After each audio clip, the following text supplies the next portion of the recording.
Welcome back to Fly Tying on iTV, interactive television for fly tying. How's it going, Bobby? It's going fine, Todd. How are you today? Good. We got Bobby Gray here with flyandshot.com, and he's going to show us another one of his cool flies. Now, is this a Bobby original? This is sort of a Bobby original. I came up with this fly, and a lot of people would call it my carp fly, but, you know, it can be used for all kinds of stuff. But it was developed mainly for fishing for carp. We noticed that the carp were actually cruising on the surface in the middle of the summer, and they were actually feeding on bait. Because normally you would expect to find them on the bottom. You would normally find them on the bottom, and they do feed on the bottom a lot.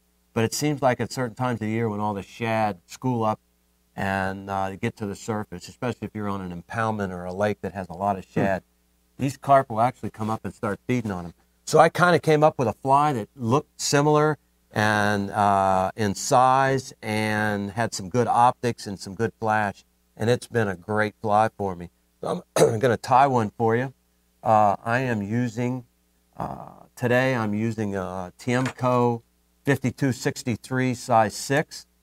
Seems to be the right size hook. These carp don't have big mouths, so we don't need a really big hook with a lot of gap and everything. You know, this is a perfect size. Would you classify this as a wet fly or more of a streamer? It's more of a streamer. It is a streamer. But it's fly. on the surface, though. Well, here's the lost my bead here. Here, the whole thing about this fly, the reason why it was developed, is these fish were cruising on the surface, and I tied this fly originally, but it didn't have any weight at all.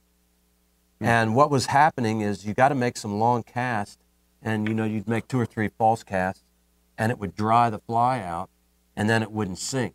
These fish, this fly needs to be about 1.5 inches below the surface to where they can see it.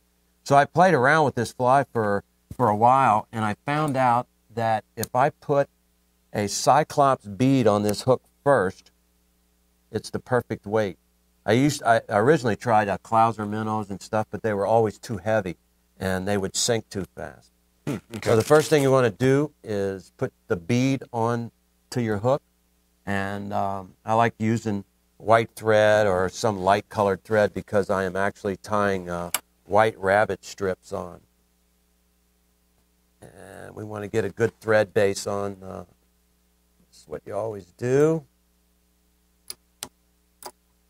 Tighten this vise down here. It's starting to loosen up again. We've been tying pretty much. Yeah. Busy times at Fly and Shot. Yeah, busy times. Let's get this thread wrapped around there. All right. What kind of thread are you using again? I'm using a 3/0 monocord in white. So we want to get that thread on there. And then the next thing you want to do, just real briefly, I wanted to show you how I get these rabbit zonker strips. You can buy them in packs. They're all pre-packed, different sizes. I buy pelts, and you can get them in all different colors. I happen to have white and black here. You can get chartreuse, dyed colors, oranges. They just come in a variety of colors. You can also buy it pre-packaged. If you buy 80 of these, you can make your wife a coat, huh? You could make your wife a coat. And I just take and cut them in strips, and you got to always cut from the back of the skin side, because if you don't, you cut the hair. So anyway, I got some white zonker strip here. This is the first part of the fly, and I'm going to tie this what they call zonker style, matuka or zonker style. So you use this one piece, and you'll usually use this for the tail and the body. So what you want to do, I always wet my fingers, and I can straighten out this material, and you want to get a little bit of the tail, and that's going to be what we're going to consider the tail, and you pull the other part forward so that you can tie this in. You tie it right in on the skin. You want to get a couple of really good wraps right here. And there's the tail. Now the secret to the fly, one thing is you want to take this material here and pull it back and get your thread forward so that you can finish the rest of the fly. The next thing I put in is some flash. And here again we've got the pearl chenille. It's a material that I use a lot because it really puts a lot of flash. And it's got a thread in it, and we'll pull some of this off. You want to tie this pearl chenille right at the base of where your zonker strip's coming back. You want to cinch that in real good. Tie that down. All right. Then you want to wind your thread forward. Same again, you don't want to crowd that eye. You want to get that, you want to hold it back about 1/8 of an inch from the, all right. So the next thing you want to do is you want to go on ahead and palmer or wind this material forward. Just like this. All right, once you get close to that bead, you tie off this pearl chenille. Give it a couple of really good wraps. Trim off the excess. All right. Now the next thing you want to do is you want to take and make sure your bead's back and get that like 1/8 of an inch. Originally when I tied this fly, I would just go on ahead and wind my thread forward. Yeah. So that I could get my thread in front of the eye. But what was happening is actually the thread was underneath the bead. And every once in a while it would hit a rock or something like that and it would cut that thread and the thing would unwind. Yeah, okay, that's a good tip. So what I started doing, and once I get this pearl chenille on, I'll take and throw a half hitch in here, just like this, a couple of half hitches just to tie it off. And I'll cut my thread off. Oh, okay. And then I'll restart it in front of the bead. So now there's no way that a rock or anything can cut. And that's a good tip. You can use that on a lot of different flies. You could use it for a lot of different flies. Like, do you bully buggers? Do you do the same on that or not? You can if you're using beads. Yeah. All right, so the next thing you want to do is pull this zonker strip forward and sort of measure it. You want the skin to be right behind that bead because this is where you're going to tie it off. So then normally what I'll do is I can just take and trim that off. Okay.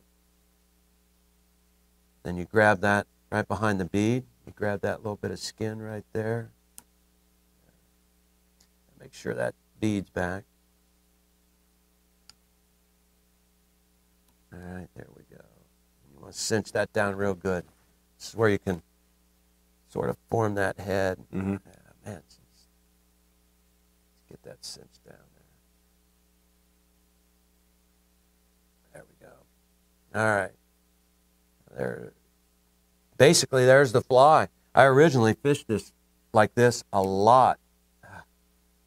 Get this half hitch off. I think I'm running out of thread here. Too many flies. Too many flies. Not enough time. Throw some half hitches in there. Like I said before, basically, I used to fish this all the time. I mean, it was a great fly just like this. Yep. But what I really started doing that I thought made a difference is I was starting to put optics on. So I got myself some holographic eyes. And I think those are really cool. Yeah, I think we showed before that the best way to put these on is with a needle. Yep. And you want to get one of them off. In a previous episode, that is now known as the prison shank. The prison shank, yeah, yeah. I like using this material here called goop. You can use a Zappa Gap product called Zappa Dappa Goop, I think is what it's called. Is that different than the Yabba Dabba Doo Yonk? Yeah, I think it is.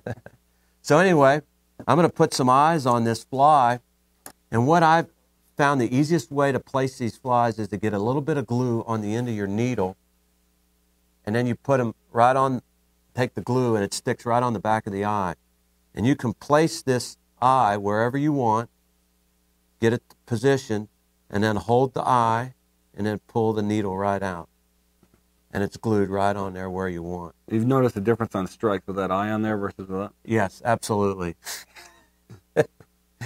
It just depends on you. I think it always helps. I don't know. Maybe it just makes it look prettier, but I think it looks great.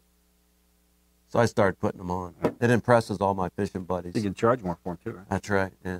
So then you want to take your vise, and if you got a rotating vise, it's a little bit easier. You can twist it around to the other side. Position your eye where you want it. Pull the needle out.